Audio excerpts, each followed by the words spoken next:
మే 18కి భారతదేశ చరిత్రలో ఒక విశిష్టత ఉంది.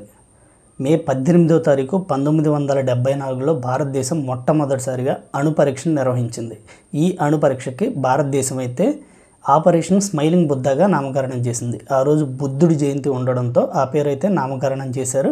అయితే విదేశీ వ్యవహారాల శాఖ మాత్రం పోఖ్రాన్ 1గా దీనికైతే నామకరణం చేశారు. ఎందుకంటే ఈ అణు పరీక్ష జరిగిన ప్రదేశం పేరుతో కలిపి ఆ నామకరణం చేశారు.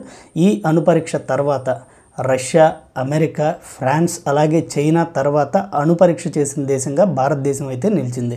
అయితే ఈ అణు పరీక్షలో అప్పటి సైంటిస్ట్గా ఉన్న అబ్దుల్ కలాం గారు కూడా ఈ అణు పరీక్ష చేసిన విభాగంలో ఒక సభ్యుడిగా ఉన్నారు. అలాగే ఈ అణు పరీక్ష తర్వాత భారతదేశం 1998లో సేమ్ ఇదే ప్రాంతంలో పోఖ్రాన్లోనే మళ్ళీ 5 సార్లు అణు పరీక్ష చేసింది 1998లో.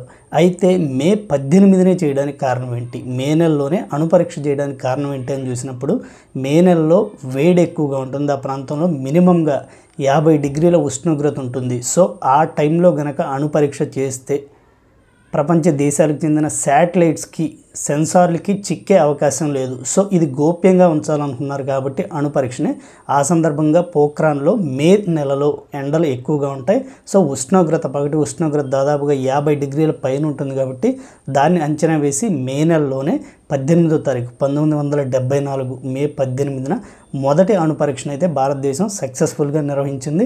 దాని తర్వాత 1998లో అదే ప్రాంతంలో నిర్వహించిన అణు పరీక్షకి పోఖ్రాన్ 2గా నామకరణం చేశారు. 5 అణు పరీక్షలు అయితే అప్పుడు ఆ ప్రాంతంలో చేయడం జరిగింది. సో 1974 మే 18 అనేది భారతదేశ చరిత్రలో ఖచ్చితంగా మర్చిపోలేని రోజుగా గుర్తుంచుకోవచ్చు. ఆ రోజు చేసిన పరీక్షల ఫలితమే ఈరోజు అణు సంపత్తి ఉన్న దేశంగా భారతదేశం అయితే గర్వంగా ప్రపంచ దేశాల పక్కన నిలబడగలిగింది. మన దేశం అంటూ రక్షణ పరంగా కొద్దిగా స్ట్రాంగ్గా కూడా ఉండగలిగింది.